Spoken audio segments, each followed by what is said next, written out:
દેન બધી જ વસ્તુ ફ્રી ઓફ કોસ્ટ.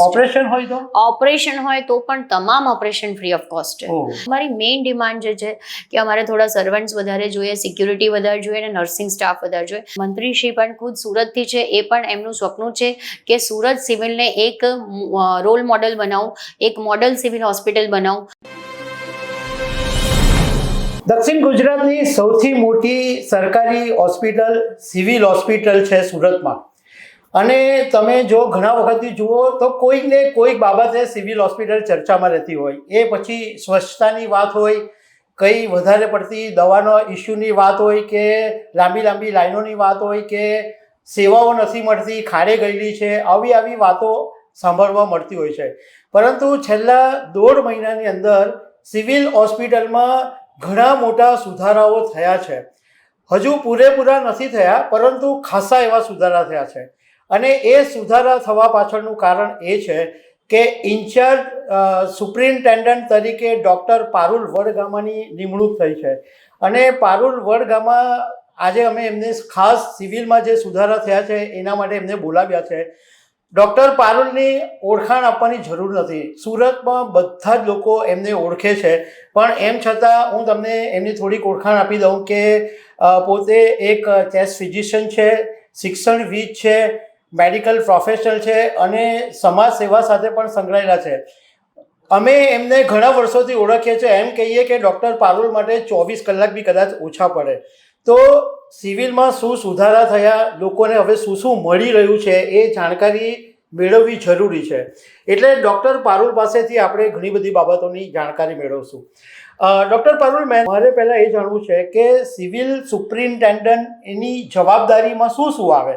રાજેશભાઈ, જો સિવિલ સુપ્રિન્ટેન્ડન્ટની જવાબદારીની વાત કરીએ તો પહેલી જવાબદારી એ છે કે પેશન્ટની તકલીફોને દૂર કરવી. એટલે પેશન્ટ જ્યારે આપણી હોસ્પિટલમાં આવે, કોઈ પણ પેશન્ટ, એને BHB એવું કહે છે કે કોઈ બી પેશન્ટ આપણે ત્યાં આવે તો એને ફટાફટ કેસ નીકળી જાય, એને ડૉક્ટર્સ જોઈ લે, એને પ્રોપર ટ્રીટમેન્ટ મળી જાય, દાખલ કરવાની જરૂરત તો દાખલ થઈ જાય. એની આખી પ્રોસેસમાં જે પણ લોકો ઇન્વોલ્વ છે, ચાહે એ કેસ કાઢવાવાળા ઓપરેટર્સ છે, કે હેલ્પ ડેસ્ક વાળા વ્યક્તિઓ છે, કે પછી ડૉક્ટર્સ છે, કે નર્સિસ જે બહાર સમજાવે છે પેશન્ટને એ છે, કે વોર્ડમાં ટ્રીટમેન્ટ આપવાવાળા, કે પછી સફાઈ કર્મીઓ છે. એટલે સુપ્રિન્ટેન્ડન્ટનું કામ આ બધા જ ક્ષેત્રમાં છે. અને સાથે વોર્ડની દેખરેખ, સાથે દવાઓની અછત ના પડે અને એની સાથે દરેક પેશન્ટ સારું થાય, પેશન્ટને એની સગવડ મળી રહે, પેશન્ટના સગાને પ્રોપર સમજાવવાનું, આ બધું જ કાઉન્સેલિંગથી માંડીને દવાઓ મળી જાય અને પેશન્ટનું રિઝલ્ટ સારું બને અને પેશન્ટની મૃત્યુ દર ઘટે હોસ્પિટલમાં. તથા ઇમરજન્સીમાં ધારો કે પેશન્ટ આવે તો ફટાફટ પેશન્ટને જોવાઈ જાય અને સાથે આપણી પોસ્ટમોર્ટમ રૂમની સર્વિસીસ ઇમ્પ્રૂવ થાય. આ બધા ક્ષેત્ર પેશન્ટ અને દર્દી રિલેટેડ જેટલા બી ઇશ્યુઝ છે એ બધા જ તમામ સુપ્રિન્ટેન્ડન્ટની કાર્યક્ષેત્રમાં આવતા હોય છે.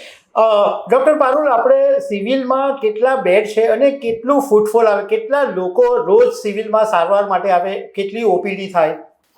રાજેશભાઈ, એમ વાત કરીએ તો સિવિલ હોસ્પિટલ 1250 બેડની હોસ્પિટલ છે. પણ આમ કોઈ પણ દિવસે જોઈએ તો આપણા પેશન્ટ કમસે કમ 1350 થી 1400 પેશન્ટ દાખલ હોય જ છે. અને એની સાથે તમે 1-2 સગા ગણો અને સાથે 5000 પેશન્ટની ડેલી OPD, 4,500 થી 5000 પેશન્ટની OPD હોય. એની સાથે બી 1-2 સગા આવતા હોય, પ્લસ અમારા નર્સિંગ સ્ટાફ, ડૉક્ટર સ્ટાફ, સફાઈ કામદાર, આ બધું થઈને રોજ આપણી હોસ્પિટલમાં કમસે કમ 25 થી 30,000 માણસની અવર-જવર હોય છે, ફૂટફોલ હોય છે આટલું. એટલે સિવિલનું કહીશ કે સુરત સિવિલ નહીં પણ તમામ દક્ષિણ ગુજરાતના જેટલા બી ગામડાઓ, ઇવન અમુક મહારાષ્ટ્રના ગામડાઓને કેટર કરતી આ સિવિલ હોસ્પિટલ છે. એટલે કામનો લોડ ખૂબ જ છે અને ખૂબ જ number of patients, variety of patient, કેટલા ડિફિકલ્ટ કેસીસ જે કશે સોલ્વ નહીં થતા હોય એ બધા ડિફિકલ્ટ કેસ આવે. ઇમરજન્સી આપણી 24 કલાક ચાલુ હોય. દર રાત્રે આપણા ઇમરજન્સીમાં 200 થી 250 ઇમરજન્સી કેસ આવે રાત્રે, ખાલી દિવસની વાત તો અલગ છે. એટલે આવી રીતની એક આખી આપણી છે સિવિલ હોસ્પિટલની કામગીરી. ડૉક્ટર પારુલ, જે પ્રમાણે અમને માહિતી મળી હતી એ પ્રમાણે લગભગ તમે 16 મે 2026ના દિવસે તમને ઇન્ચાર્જ સુપ્રિન્ટેન્ડન્ટ બનાવવામાં આવ્યા. એટલે મારી દ્રષ્ટિએ લગભગ 1.5 મહિનો જેવો થયો. તો આ 1.5 મહિનાની અંદર તમે સિવિલની સુરતમાં કેટલો ફેરફાર કર્યો? આ તો બહુ જ લાંબી લિસ્ટ છે. અને હું એમ કહું છું કે મેં એકલીએ નહીં, અમારી સાથે CMOsની ટીમ છે, સર્વન્ટ્સની ટીમ છે, નર્સિસની ટીમ છે, તમામ HODનો સપોર્ટ છે. એ ખુશીની વાત કહું કે ઘણા બધા લોકો સપોર્ટ કરી રહ્યા છે. સિવિલના જેટલા મેજોરિટી ઓફ સ્ટાફ છે એ સપોર્ટ કરી રહ્યા છે. હું ભલે આજે બોલવા આવી છું, પણ એની પાછળ ઘણા બધા લોકોની મહેનત છે. તો જ્યારથી અમે ચાર્જ લીધો ત્યારથી અમે એક વસ્તુ નક્કી કરી કે સૌથી પહેલું પોસ્ટમોર્ટમ રૂમને ઇમ્પ્રૂવ કરવું. કારણ કે પોસ્ટમોર્ટમ રૂમની બહાર બહુ જ ગંધ આવતી હતી, ગંદકી હતી, લાઇટ્સ નહોતી, પેશન્ટ્સને જલ્દીથી PM થતું નહોતું. તો આ બધા ઘણા ઇસ્યુ હતા. એટલે આપણને તમને બધાને ખ્યાલ જ હશે કે માનનીય આપણા હેલ્થ મિનિસ્ટર શ્રી પ્રફુલભાઈ પાનસેરિયા સાહેબની એક સિવિલમાં મુલાકાત થઈ હતી. એ દિવસે જ એમણે કીધું હતું કે પોસ્ટમોર્ટમ રૂમમાં આપણે નવા storage unit, body storage unit ને એ બધું આપવાનું છે. એટલે એનાથી અમારું કામ ઘણું સહેલું થઈ ગયું હતું અને અમને ઘણા બધા સ્ટોરેજ યુનિટ મળ્યા. પછી એની અંદરની સફાઈ, એનું રંગરોગાન, એમાં ઉંદેડા નહીં જાય, એના રોડેન્ટ્સ ક્લિયર થાય, એની બહારની વસ્તુઓ ક્લીન થાય, ત્યાં થોડું ઓર્નામેન્ટેશન થાય, ત્યાં પેશન્ટના જે એક્સપાયર થઈ ગયું છે વ્યક્તિ, એને સાથે જે સગા આવ્યા હોય એને પાણીની વ્યવસ્થા મળી રહે એટલે કુલરની વ્યવસ્થા કરાવી. એની સાથે સાથે ત્યાં જે સિટિંગ અરેન્જમેન્ટ છે ત્યાં ગંદકી બહુ હતી, એને પ્રોપરલી દર શનિ રવિ અમે ધોવડાવી નાખીએ છીએ. એની પાછળનું જે કચરા પેટી જેવું જ હતું બધું પાર્કિંગ પાસે, એને સાફ કરાવડાયું અને ડેલી PM રૂમની સફાઈ થાય એવું એન્શ્યોર કરીએ છીએ. પ્લસ PM રૂમની અંદરની વ્યવસ્થા એટલે કાર્યની વ્યવસ્થા, ચાહે સર્વન્ટ્સની વ્યવસ્થા હોય, ડૉક્ટર્સની વ્યવસ્થા હોય, પોલીસ દ્વારા વ્યવસ્થા હોય, એ પણ થોડું ફાસ્ટ થાય. એમાં કોઈ વિષય આવે તો અમારા નોડલ ઓફિસર ડૉક્ટર ભરત ચાવડા કરીને છે એમને નિયુક્ત કર્યા. એટલે એ રીતે આખું PM રૂમનું સંકલન સરસ રીતે થઈ ગયું. HODનો સપોર્ટ તો છે જ, પણ સાથે સાથે આ પણ સપોર્ટ છે અને સર્વન્ટ્સ પણ બહુ જ સારી કામગીરી કરી રહ્યા છે. એના કારણે અમારું PM રૂમ બહુ ઇમ્પ્રૂવ થયો. સેકન્ડ પોઈન્ટ વાત કરું, કેઝ્યુઅલ્ટી એટલે ઇમરજન્સી વિભાગ. ઇમરજન્સી વિભાગ કોઈ બી હોસ્પિટલનો ફેસ કહેવાય. આપણે કેવું ફેસ સારો ના હોય તો આપણે સારા ના દેખાઈએ. તો એ રીતે કેઝ્યુઅલ્ટી અને ICU એ હોસ્પિટલનો ફેસ કહેવાય. તો કેઝ્યુઅલ્ટીમાં જઈને ત્યાં સૌથી પહેલું કે જે એમના ગંદા ખાટલા, બેડ્સ ને બધું બહુ જૂનું થઈ ગયું હતું, વાગે એવું હતું, સ્ટ્રેચર્સમાં ગાદી નહોતી, સ્ટ્રેચર્સ બી ઘણા તૂટી ફૂટી ગયા હતા. તો એવા આપણે કેઝ્યુઅલ્ટીમાં 20 વ્હીલચેર આપી, 20 ગાદીવાળા સ્ટ્રેચર્સ આપ્યા, પ્લસ પેશન્ટની પાટાપિંડી કરવા માટેના અલગથી સ્ટ્રેચર્સ આપ્યા. ત્યાં રેસિડેન્ટ ડૉક્ટર્સની કમ્પ્લેન હતી કે એમને ખાવા માટે, જમવા માટે કોઈ રૂમ નથી, તો લેડીઝ રેસિડેન્ટ ડૉક્ટર્સને રૂમ આપ્યો, જેન્ટ્સને અલગ આપ્યો. ત્યાં CMOની બી કમ્પ્લેન હતી કે મેડમ અમારા રૂમમાં બહુ તકલીફ પડે છે, ત્યાં એ વ્યવસ્થા ગોઠવી. સાથે સાથે ત્યાં સ્ટાફને પીવાનું પાણી નહોતું તો એની માટે અલગથી ઇમરજન્સી વિભાગમાં કુલર આપ્યું. ત્યાં બેસવાની વ્યવસ્થા નથી, જ્યાં પોલીસ એન્ટ્રી થાય છે ત્યાં બેસવાની વ્યવસ્થા આપી. એટલે આખું કેઝ્યુઅલ્ટીનો રંગરોગાન અને બધું થઈને કેઝ્યુઅલ્ટી સાથે શું થતું હતું કે ઘણીવાર પેશન્ટ્સના કન્ફ્યુઝન હોય રાત પડે કે આ પેશન્ટ કયા વિભાગમાં દાખલ થશે. તો એની મેં ડિપાર્ટમેન્ટ ટુ ડિપાર્ટમેન્ટ મિટિંગ લીધી. મેં ઓર્થોપેડિક ડિપાર્ટમેન્ટ સાથે લીધી, સર્જરી ડિપાર્ટમેન્ટ સાથે લીધી, એક કોમન મિટિંગ લીધી, ઇન્ટર ડિપાર્ટમેન્ટલ ઘણી બધી મિટિંગ કરાઈ કે આપણે SOP બનાવી નાખીએ, પોલિસી બનાવી નાખીએ કે આ વિષયનું જો પેશન્ટ છે તો આ વિભાગ પ્રાઇમરીલી એડમિટ કરશે, પછી બીજો વિભાગ સહયોગ કરશે. તો આ બધી વસ્તુના કારણે સૌથી મોટો નિયમ જો આપણે બનાવી શક્યા હોય કે 40 મિનિટમાં દર્દી દાખલ થઈ જવું જોઈએ. મારું જે ઇમરજન્સીમાં પેશન્ટ આવ્યું તો વિધિન 40 મિનિટ્સ એનું એડમિશનનો કેસ નીકળી જાય. આ એ NABHની ગાઈડલાઇન છે, national board of hospital accreditation board છે. એ એમ કહે છે કે આપણે ઇમરજન્સીમાં પેશન્ટનો બહુ ટાઈમ વેસ્ટ કરવાનો નથી. 40 મિનિટમાં પેશન્ટ દાખલ થઈને આપણું ફટાફટ વોર્ડમાં પહોંચી જાય એ આપણે વ્યવસ્થા ગોઠવવાની છે. અને એની માટે મેં અલગથી તમામ રેસિડેન્ટ ડૉક્ટર્સ સાથે પણ મિટિંગ લીધી. એ બધાને બી સૂચના આપી કે 40 મિનિટથી વધારે પેશન્ટ નહીં રહેવું જોઈએ.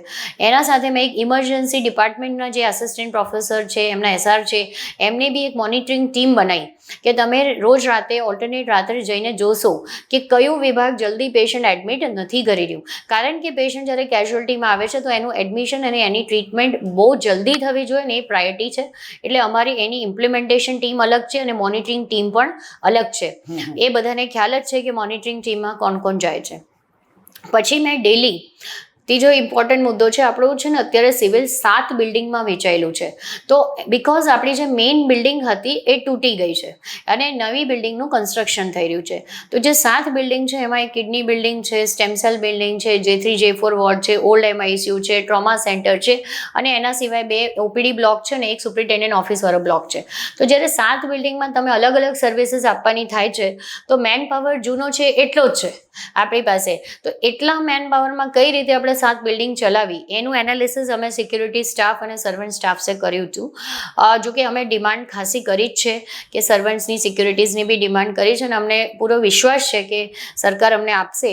પણ અત્યારે હાલમાં કિડની બિલ્ડિંગના 8 માળનો રાઉન્ડ લઈને કયા વોર્ડ પર શું તકલીફ છે, સિસ્ટર્સને શું તકલીફ છે વોર્ડ ચલાવવામાં, સર્વન્ટ્સને શું તકલીફ છે, રેસિડેન્ટ ડૉક્ટરને શું તકલીફ છે, પછી સાથે દરેક બિલ્ડિંગના રોજ કમસે કમ અમે 2 કલાક રાઉન્ડ લીધા. અને એ રાઉન્ડમાં અમે ખાસ કરીને PIUના માણસો એટલે જે કન્સ્ટ્રક્શન રિલેટેડ હોય, ઇલેક્ટ્રિકલ પ્રોબ્લેમ્સ હોય, AHS હોય, રેસિડેન્ટ ડૉક્ટરમાંથી એક રિપ્રેઝેન્ટેટિવ હોય, નર્સમાંથી એક રિપ્રેઝેન્ટેટિવ હોય, બધાને સાથે રાખ્યા. કારણ કે આજે એક ડિસિઝન હું લઉં અને કાલે કોઈને ના ગમે તો તકલીફ થાય. એટલે બધાના રિપ્રેઝેન્ટેટિવને સાથે રાખીને દરરોજ અમે 8 વોર્ડનો રાઉન્ડ લઈને એવી રીતે તમામ 7 બિલ્ડિંગના રાઉન્ડ સવારે પૂરા કર્યા. 9:30 અમારો રાઉન્ડ ચાલુ થાય, 12 વાગ્યા સુધી રાઉન્ડ જ લઈએ. એટલે શું કે અમને ગ્રાસરૂટ લેવલના પ્રોબ્લેમ ખબર પડે. ઘણીવાર અમુક નાની વસ્તુઓ સુપ્રિન્ટેન્ડન્ટ સુધી નહીં જ આવતી હોય, કાં અમુક લોકો આવા બી નહીં દેતા હોય કે નહીં તમે મેડમને આ વસ્તુ નથી કહેવાની. તો એ વસ્તુની ખબર પડે એટલે અમે છેક છેવાડા સુધી રેસિડેન્ટ સાથે બી વોર્ડમાં વાતો કરી છે, ઇન્ટર્ન સાથે બી વાતો કરી છે અને દરેક વોર્ડમાં કમ્પલસરી એક કમ્પ્યુટર, એક પ્રિન્ટર અને ઇન્ટરનેટ આપ્યું છે. આખી સિસ્ટમ આપણે રિપોર્ટ કઈ રીતે પેશન્ટના લાવવા આપણી પાસે એને આખી ઓનલાઈન સિસ્ટમ કરી છે. હવે રિપોર્ટ લેવા માટે સર્વન્ટ્સ મોકલવાની જરૂર નથી. સર્વન્ટ્સને આપણે ફક્ત પેશન્ટ રિલેટેડ કામગીરીમાં યુઝ કરવાના છે અને કોઈ પેશન્ટને રિપોર્ટ કરાવવા જવાનું હોય સ્ટ્રેચર ઉપર તો સર્વન્ટ જશે. એ પણ આપણે એક નિયમ બનાવી દીધો કે જે બિલ્ડિંગમાં પેશન્ટ છે એ બિલ્ડિંગમાં જ નીચે રિપોર્ટ કરાવવા જશે. જેમ આપણે જોતા હતા પહેલાં કે એક બિલ્ડિંગમાંથી બીજી બિલ્ડિંગમાં જાય, સ્ટ્રેચર લઈને જાય, સર્વન્ટ્સ ઓછા હોય એટલે પેશન્ટના સગા ખેંચતા હોય. હવે એ બધી વસ્તુ કરવા નથી. દરેક બિલ્ડિંગમાં મેં એક એક્સરે ને એક સોનોગ્રાફી આપી દીધા છે. એટલે એ બિલ્ડિંગ ક્રોસ કરીને પેશન્ટને ઉતરવાનું નથી. કદાચ પેશન્ટ 8મા માળથી લિફ્ટમાં ગ્રાઉન્ડ ફ્લોર પર આવશે પણ એ જ બિલ્ડિંગમાંથી ગ્રાઉન્ડ ફ્લોર પર પાછું 8મા માળે જતું રહેશે. તો આ રીતની વ્યવસ્થા માટે બી પાછી અમે મિટિંગ કરી કે કઈ રીતે આપણે રેડિયોલોજી ડિપાર્ટમેન્ટને સ્ટ્રેન્થન કરીને દરેક બિલ્ડિંગનું કામ બિલ્ડિંગની અંદર જ કરી લઈએ એટલે રોડ ઉપર વરસાદમાં પેશન્ટ નહીં ફરે. બીજી વસ્તુ જે કરી આપણે લેબોરેટરીમાં આપણે છે ને એક બિલ્ડિંગ અને બીજી બિલ્ડિંગ ઇન્ટરનેટ દ્વારા કનેક્ટેડ નહોતી. આપણી પાસે BSNLનું કનેક્શન હતું પણ ઘણીવાર શું કટ આઉટ થઈ જાય, 4 દિવસ સુધી એ કનેક્શન નહીં રહે એટલે પછી આપણે જીઓનું કનેક્શન બધી બિલ્ડિંગને કનેક્ટ કરવા માટે લીધું. એટલે આજે આપણી 4 બિલ્ડિંગ જે મેઇન બિલ્ડિંગ્સ છે જેમાં પેશન્ટ દાખલ રહે છે એ બધી અત્યારે ઓપ્ટિકલ ફાઇબરથી કનેક્શન થઈને 7 બિલ્ડિંગ ઇન્ટરનેટ દ્વારા કનેક્ટેડ છે. એનો ફાયદો એ થયો કે અમારે જે રિપોર્ટ્સ જોઈએ છે પેશન્ટના બ્લડના રિપોર્ટ્સ એ રેસિડેન્ટ ડૉક્ટર્સને ઓનલાઈન જ મળી જાય છે.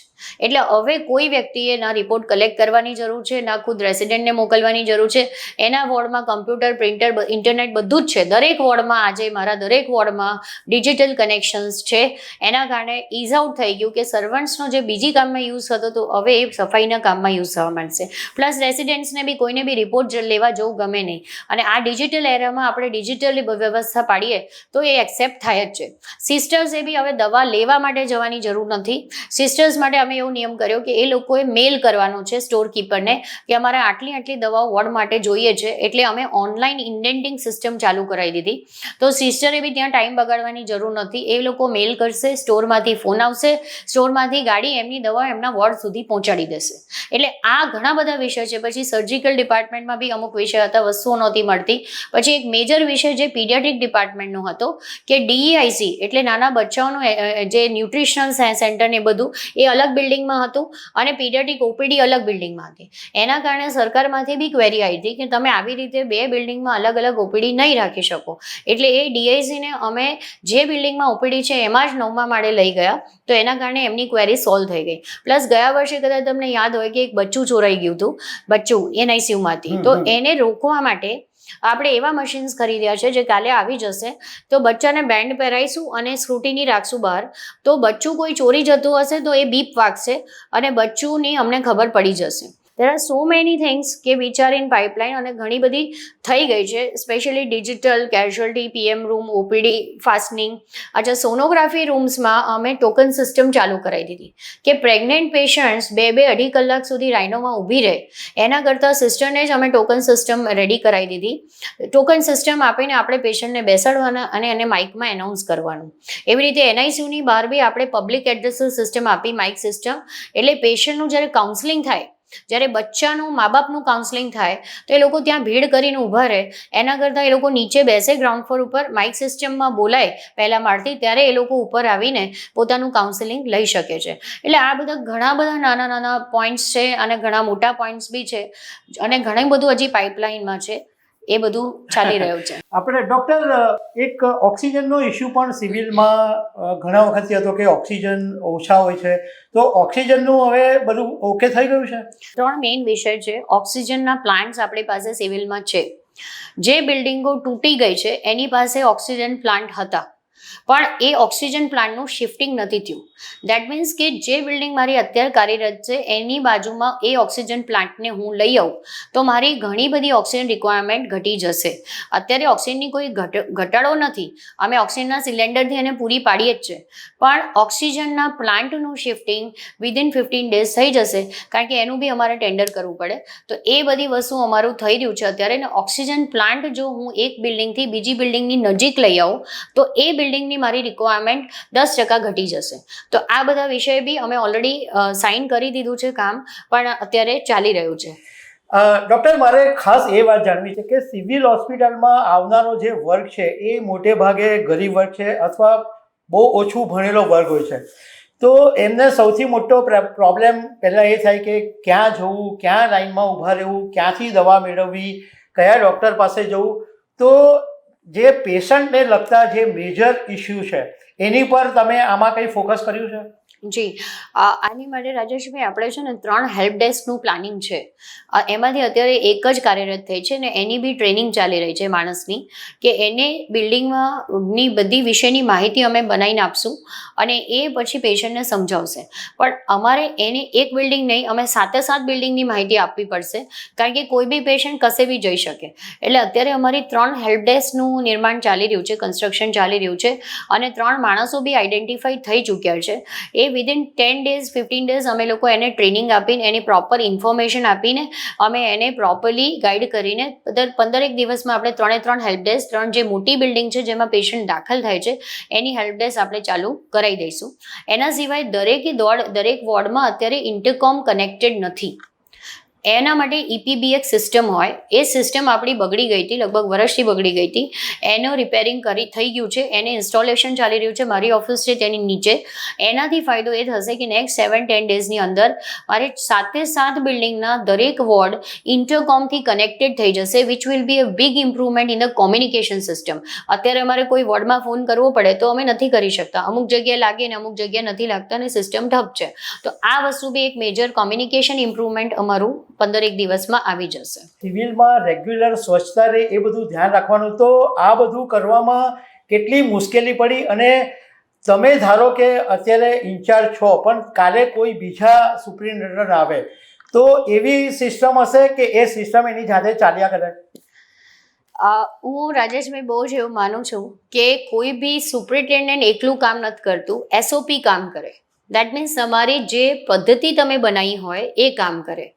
દેટ મીન્સ કે આજે માની લો મેં એક સિસ્ટમ પાડી, કે આજે મેં તમને એ વાત તો કરી જ નહીં કે સર્વન્ટ્સની હાજરીની સિસ્ટમ પાડી, કે મારા સર્વન્ટ્સે કમ્પલસરી સવારે 8 વાગે આવે તો 8:15 સુધી ઓનલાઈન હાજરી કરી દેવાની.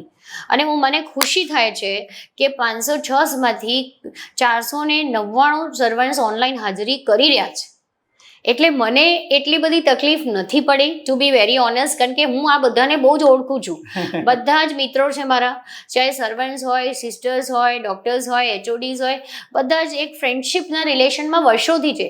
એવું નથી કે હું આજે સુપ્રિન્ટેન્ડન્ટ આવી તો એ લોકો મને આજે ઓળખે છે, એવું નથી. હું છેલ્લા 22 વર્ષથી સુરતમાં કાર્યકર છું અને હું દરેક મેડિકલનો ઇસ્યુ હોય કે નર્સિંગનો ઇસ્યુ હોય કે રેસિડેન્ટનો ઇસ્યુ હોય હંમેશા એક્ટિવ રહી છું. તો એનો ફાયદો મને અત્યારે મળી રહ્યો છે કે હું કદાચ કોઈ પ્રપોઝલ મૂકું તો મને સર્વન્ટ તરફથી કે નર્સિસ તરફથી કે રેસિડેન્ટ ડૉક્ટર્સ તરફથી કે HOD તરફથી બહુ જ સપોર્ટ છે. અને એના કારણે હું ટ્રાન્સપરન્ટ કહેવાય ને કે સર્વન્ટ જેટલા છે એટલા લોકોની ઓનલાઈન હાજરી કમ્પલસરી થાય. અને આ વસ્તુ એ લોકોએ એક્સેપ્ટ કરી લીધી છે. એના ઉપરાંત અત્યારે નમો સ્વચ્છતા અભિયાન ચાલે છે, પણ અમારું સ્વચ્છતા અભિયાન તો મહિનાથી ચાલે છે. અમે સવારે બધી જે એરિયા જે ખરાબ એરિયા છે એને આઈડેન્ટિફાઈ કરીએ. બહુ નથી કરી શકતા કારણ કે માણસો ઓછા જ છે, પણ એટલીસ્ટ રોજના 5-7 એરિયા એવા આઈડેન્ટિફાઈ કરીએ જે ગંદા છે અને સાંજ સુધી એવું નક્કી કરીએ કે આટલી સફાઈ કરાવીશું. આ વસ્તુ અમારી મહિનાથી ચાલે છે. પણ અત્યારે નમો સ્વચ્છતા અભિયાન અંતર્ગત અમારી સફાઈની ઝુંબેશ સખત ચાલી રહી છે. કાલ સવારથી બધા લાગેલા છે અને અઠવાડિયા સુધી બરાબર સફાઈ કરવાના છે. સિવિલ હોસ્પિટલની અંદર સેવા ખરેખર શું હોય છે? એટલે જે પેશન્ટ આવે એને બધી જ બાબતો ફ્રી મળે છે કે કોઈ બાબતમાં એને ખર્ચ કરવાનો હોય છે? કારણ કે ઘણા બધા લોકો છે એ આ બાબતથી અજાણ હોય છે કે સિવિલમાં જાય તો ખર્ચ કરવા નહીં કરવાના. બેઝિકલી સિવિલમાં આમ જોઈએ તો 99% ટ્રીટમેન્ટ ફ્રી જ છે. અને આમ જોઈએ તો કેસના કદાચ 5 રૂપિયા અમુક કેસમાં હોય કે 10 રૂપિયા હોય, એનાથી વધારે કશું નથી. હા, અમુક કેસ પેશન્ટ્સમાં જેમાં સ્ટેન્ટની જરૂર પડે, જેમાં વધારે ખર્ચાની જરૂર પડે, તો અમે એનું PMJમાં રજિસ્ટ્રેશન કરાવતા હોઈએ છીએ અને એ રીતે અમે ખર્ચો કરતા હોઈએ છીએ. અમુક પણ પેશન્ટ પાસે આપણે કશું લેવાનું થતું નથી.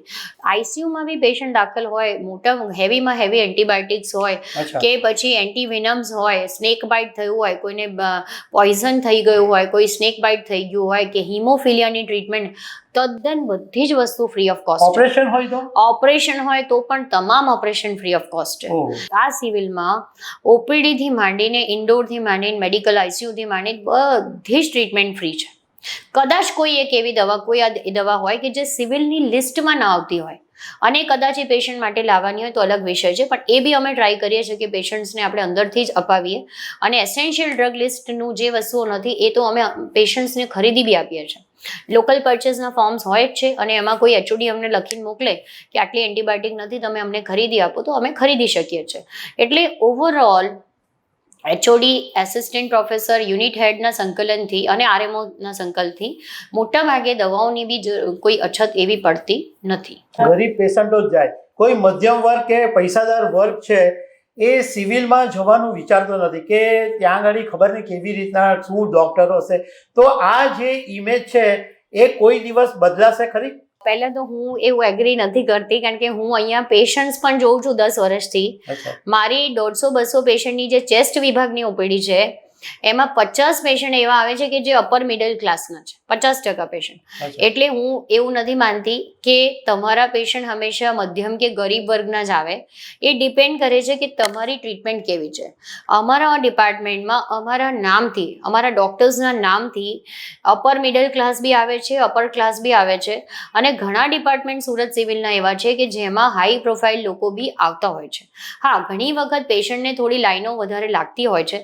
હવે 5000ની OPD હોય તો આપણે ભલે ગમે તેટલા કાઉન્ટર્સ બનાવીએ પણ પેશન્ટનો થોડો ટાઈમ તો વેઇટિંગ એરિયામાં લાઇનમાં થોડોક તો થતો જ હોય છે. એટલે એવા બધા વિષયોના કારણે કદાચ પેશન્ટ એવું હોય, પણ જે ક્વોલિટી ટ્રીટમેન્ટની વાત છે, કારણ કે સિવિલ પાસે જેટલા એક્સપિરિયન્સ ડૉક્ટર્સ છે અને લગભગ લોકો 20 વર્ષ 30 વર્ષ એક્સપિરિયન્સવાળા છે, 15-20 વર્ષ એક્સપિરિયન્સવાળા છે, તો હું જાહેર જનતાને એટલી જ અપીલ કરીશ કે એક્સપિરિયન્સ ડૉક્ટર્સ અને એક્સપિરિયન્સ ટ્રીટમેન્ટ, એક્સપિરિયન્સ લોકો સાથે તમે જો રહેશો તો ખરેખર તમને ફાયદો થશે. અને સિવિલ હોસ્પિટલમાં બીજી કોઈ તકલીફ પડતી હોય તો ઓલવેઝ અમે RMO ઓફિસ અને સુપ્રિન્ટેન્ડન્ટ ઓફિસ ખુલ્લું જ છે સાંભળવા માટે. તો સિવિલને આપણે થોડું ઓછું નેગેટિવલી જોઈને એ પણ જોઈએ કે સિવિલમાં સારું શું થઈ રહ્યું છે. આજે રોજની 5000 OPD છે, એમાંથી કમસે કમ 4000 પેશન્ટ તો સારા થાય જ છે, 4-4.5 તો સારા થતા જ હશે. ઇન્ડોર છે 1200નું 50નું તો ઓન પેપર છે, પણ 1400 પેશન્ટ દાખલ હોય છે. ICU 125 બેડનું છે, એની સામે 147 પેશન્ટ ICUમાં દાખલ હોય જ છે. તો અમારી કેપેસિટી કરતાં બી અમારે વધારે કામ કરી રહ્યા છે, તો એનું રિઝલ્ટ પણ છે. એટલે ઓવરઓલ આટલા વર્કલોડમાં આટલા એક્સપિરિયન્સ ડૉક્ટર સાથે તો ટ્રીટમેન્ટનું રિઝલ્ટ તો મળે જ છે. પણ હા, કદાચ થોડુંક પેશન્ટ્સને એવું થાય કે લાઇનમાં નથી રહેવું, આ નથી કરવું, ગંદકી છે, આમ છે, તેમ છે, એવું કંઈક વિષય હોઈ શકે, પણ એ ધીરે ધીરે આપણે એને બી સોલ્વ કરવાના પ્રયત્નો પૂરેપૂરા કરશું. અને હું ઇન્ચાર્જ રહું કે ના રહું, મને એવું લાગે છે કે જ્યાં સુધી આપણી SOP સારી ના બને, આપણે જેમ સર્વન્ટની SOP બનાવી, કેઝ્યુઅલ્ટીની SOP બનાવી, PM રૂમની SOP બનાવી, એવી રીતે ધીરે ધીરે ઓપીડીની એસઓપી તમે લઈ લો, ડિજિટલ યુટિલાઇઝેશનની એસઓપી લઈ લો. ફ્યુચરમાં અમે લોકો લાઇન મેનેજમેન્ટ, ઓપીડી લાઇન મેનેજમેન્ટની બી એસઓપી લાવવાના છે. અત્યારે અમારા જે મેઇન વિષયો બાકી છે સ્વચ્છતા ને એ બધું પતાવીને અમે 3 મહિના પછી ઓપીડી લાઇન મેનેજમેન્ટની એસઓપી બી બનાવવાના છે. અત્યારે digitally how we can be better, કઈ રીતે અમારી કામગીરીને અમે સારું બતાવી શકીએ. કારણ કે અમે રોજના લગભગ 10 થી 15 ઓપરેશન એવા હોય છે કે બહુ સારા હોય છે, પણ એ ડૉક્ટર્સને ટાઈમ નથી કે અમને માહિતી આપે, અમને એવો ટાઈમ નથી કે અમે રીલ્સ બનાવીને મૂકીએ. એટલે એ કઈ રીતે સંકલન આખું કરીએ કે અમારા સિવિલના કામ બી અમે સારા બતાવી શકીએ, આ બધું સ્ટેપ બાય સ્ટેપ અમે લાવશું ધીરે ધીરે. ડૉક્ટર પારુલ, તમે જ્યારે આટલું કામ કરો છો તો સ્વાભાવિક રીતના સરકારના આરોગ્ય વિભાગ પાસે પણ તમારી અપેક્ષા હશે કે કંઈક થોડી મદદ કરે. તો અત્યાર સુધીમાં સરકારે શું સપોર્ટ કર્યો, તમારી શું હજુ વધારે અપેક્ષા છે, અને એ સિવાય બીજા કયા લોકોનો તમને સપોર્ટ મળ્યો કે જેને કારણે સિવિલમાં તમે આટલું સારું કામ કરી શક્યા? અત્યારે સુધી અમને સરકારે ઘણો સપોર્ટ કર્યો. પહેલા જ રાઉન્ડમાં જ્યારે મંત્રીશ્રી આવ્યા, મંત્રીશ્રી પ્રફુલભાઈ પાનસેરિયા સાહેબ આવ્યા એમના રાઉન્ડમાં, ત્યારે એમને 3.6 કરોડના પીએમ રૂમની જાહેરાત કરી હતી. અને એ પીએમ રૂમ, નવું પીએમ રૂમ જેમાં 75 જેટલી બોડી મૂકી શકાશે, એનું બનવાની શરૂઆત થઈ ચૂકી છે.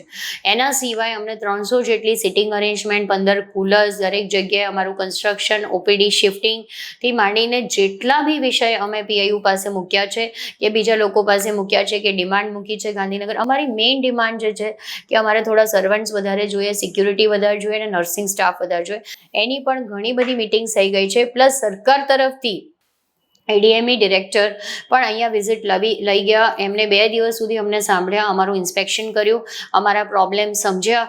એટલે ગવર્મેન્ટ તરફથી અમને પૂરેપૂરો સપોર્ટ છે. અને બિકોઝ મંત્રીશ્રી પણ ખુદ સુરતથી છે, એ પણ એમનું સપનું છે કે સુરત સિવિલને એક રોલ મોડલ બનાવું, એક મોડલ સિવિલ હોસ્પિટલ બનાવું. એટલે જેટલી બી અમે માંગણીઓ કરીએ છીએ બાય સ્ટેપ બધું ધીરે ધીરે અમને મળશે, અને ચોક્કસ મળશે અમને એવી આશા છે. અને એ રેગ્યુલર ફીડબેક બી લેતા હોય છે, ક્યાં અમારે ઇમ્પ્રૂવ કરવાની જરૂર છે એના બી સજેશન્સ આપતા હોય છે. અને અમારી આખી ટીમ, અમારા આરએમઓ ડૉક્ટર કેતન નાયકથી માંડીને દરેક સીએમઓનું અમારે વર્ક ડિસ્ટ્રીબ્યુશન મેં બહુ કર્યું છે કે આ વ્યક્તિ આ જ કામ જોશે, એના સિવાય બીજું કંઈ નહીં જોશે. દરેક વ્યક્તિ દરેક કામ નહીં કરી શકે, એટલે વર્ક ડિસ્ટ્રીબ્યુશન મારું ગોઠવાઈ જ ગયું છે. એટલે મને આશા છે કે 3-4 મહિનામાં આપણને રિઝલ્ટ મળશે. ઓકે, તો ખાનગી ડોનર્સે આમાં કોઈક મદદ કરી છે? અમે ઘણા બધા ડોનર્સને પરિપત્ર મૂક્યા છે. અને અત્યારે ઇલેક્ટ્રિક વ્હીકલ્સમાં ચર્ચા બી છે કે ફારૂકભાઈ છે, એમને અમને જે સોલર એનર્જીવાળા રિસ્પેક્ટેડ કેપી ગ્રુપવાળા, એમને અમને 3 વ્હીકલ્સ આપવાની, ઇલેક્ટ્રિક વ્હીકલ્સ આપવાની વાત કરી છે. બીજા 3 ઇલેક્ટ્રિક વ્હીકલ્સ અમને 3 થી 5 જેટલા ઇલેક્ટ્રિક વ્હીકલ્સ અમને માન્ય મંત્રીશ્રી પણ અપાવવાના છે. અને એના સિવાય અમુક એમએલએઝને અમે લેટર લખીને ફ્લોર ક્લિનિંગ મશીન માંગ્યા છે કે જ્યારે આપણી પાસે મેન પાવર ઓછું હોય ને આટલો મોટો એરિયા મારે સાફ કરવો હોય તો એક ફ્લોર ઉપર હું એક માણસ મૂકી દઉં અને એક ફ્લોર ક્લિનિંગ મશીન મૂકી દઉં તો મારી સફાઈ થઈ જશે. નહીં તો એ જ વસ્તુ માટે મારે 3 માણસ મૂકવા પડે. તો ફ્લોર ક્લિનિંગ મશીન અમે લોકો 20 જેટલા માંગ્યા છે અલગ એમએલએ પાસે. ધારાસભ્ય શ્રી સંગીતાબેન પાટીલજીએ બી મને 3 થી 4 ફ્લોર ક્લિનિંગ મશીન આપવાની વાત કરી છે. તો આ બધું અમારું પાઇપલાઇનમાં છે કે જો ઇલેક્ટ્રિક વ્હીકલ્સ આવી જાય, ફ્લોર ક્લિનિંગ મશીન આવી જાય, સર્વન્ટ્સ અને સિક્યુરિટીઝ અને નર્સિંગ સ્ટાફ થોડો વધારે આવી જાય તો ખરેખર એમ સિવિલમાં બીજું કંઈ ઘટે નહીં અને 100% કામ થાય. ને વર્કિંગ એટમોસ્ફિયર તો બદલાયું જ છે. કદાચ અંદરખાને કદાચ હોઈ શકે કોઈને કે બહુ કામ કરવું પડે છે, પણ મારી સામે તો નથી કહેતા. એટલે વર્કિંગ એટમોસ્ફિયર જ્યારે તમે બદલો અને મનમાં લોકોની ભાવના એવી આવે કે ના હવે મારે સિવિલ માટે કામ કરવું છે, તો મને લાગે એ મેન્ટલ થોટ પ્રોસેસથી બી ઘણું બધું બદલાતું હોય છે. તમે મેન્ટલ થોટ પ્રોસેસની વાત કરી તો સિવિલની જે સૌથી વધારે જે ખરાબ ઇમેજ છે કે બહુ જ ગંદુ ઘણા બધા વિસ્તારોમાં હોય સ્વચ્છતાનું. તો મારી દ્રષ્ટિએ કદાચ તમારે સૌથી પ્રાયોરિટી સ્વચ્છતા પર આપવી પડે અને કદાચ એના માટે તમારી પાસે મેન પાવર ઓછા પડે તો એ પણ લઈને તમારે, કારણ કે જો સિવિલ ચોખ્ખું થઈ જશે તો ઓટોમેટિકલી ઘણા બધા પ્રશ્નોનો સોલ્યુશન આવી જશે એવું મને લાગે છે. અત્યારે અમે એક્ઝિસ્ટિંગ મેન પાવર સાથે પણ અમે ખાસું ઇમ્પ્રુવમેન્ટ, હું એમ કહી શકું કે 30-40%, 45% જેટલું ઇમ્પ્રુવમેન્ટ સફાઈમાં થયું છે મારા ડે 1થી લઈને અત્યાર સુધીની જો વાત કરું. પ્લસ અમને કોર્પોરેશને બી અમને 40-50 સ્ટાફનો અત્યારે નમો સ્વચ્છતા અભિયાનમાં બી સપોર્ટ કર્યો છે, તો અમે આખી બિલ્ડિંગનું ડિટેલમાં બી સફાઈ કરાવીશું. એના સિવાય અમને ઘણી બધી મશીન્સ મળશે તો અમને લાગે છે કે ઇઝ આઉટ થશે. પ્લસ મોનિટરિંગ અમે થોડું વધાર્યું છે કે દરેક જે એરિયા અમારા પ્રાયોરિટી એરિયાઝ છે, જે મેં કીધું ફેસ ઓફ ધ હોસ્પિટલ, કે માની લો gate number 1, gate number 3, casualty room, PM room, બરાબર, પછી આ એન્ટ્રી ગેટ મખનભોગવાળો, એટલે આ બધા અમારા પ્રાયોરિટી એરિયાઝ છે કે જ્યાં મેક્સિમમ પબ્લિકની અવર જવર થતી હોય, તો એ બધા મેં ફેસ ઓફ ધ હોસ્પિટલ તરીકે આઈડેન્ટિફાઈ કરીને આપ્યા છે કે ત્યાં સફાઈ ચોક્કસ થવી જોઈએ. પ્લસ ગ્રાઉન્ડ ફ્લોર જ્યાં મેક્સિમમ OPD આવતી હોય, કિડની બિલ્ડિંગમાં, સ્ટેમ સેલમાં, તો એ થોડુંક આઈડેન્ટિફાઈ કરીને એને પ્રાયોરિટી એરિયા બનાવીને એનું મોનિટરિંગ વધારીને કામ ચોક્કસ થઈ શકે અને થશે hopefully. I am very hopeful. દર્શક મિત્રો, અમે એક પત્રકાર તરીકે અમારી ફરજ છે કે જો કોઈ નેગેટિવિટી વાત હોય તો અમે અધિકારીઓ કે સંસ્થાના અમે કાન આમળતા હોઈએ છીએ. તો પત્રકાર તરીકે અમારી એ પણ ફરજ છે કે જ્યારે કોઈ સારું કામ થતું હોય તો એ પણ વાત લોકો સુધી પહોંચાડવી જોઈએ. કારણ કે સિવિલમાં અત્યાર સુધી મોટે ભાગે જેટલી વાતો આવી એ સિવિલની નેગેટિવ છે કે સિવિલમાં કંઈ નથી થતું આમ તેમ, પણ હવે જ્યારે સિવિલની અંદર આટલો મોટો સુધારો થયો છે અને હજુ વધારે થવાનો ડૉક્ટર પારુલને વિશ્વાસ છે, તો એ વાત લોકો સુધી પહોંચવી જોઈએ એવું અમને લાગે છે. Doctor Parul, thank you very much. ખબર છે .com પર વાત. Thank you so much.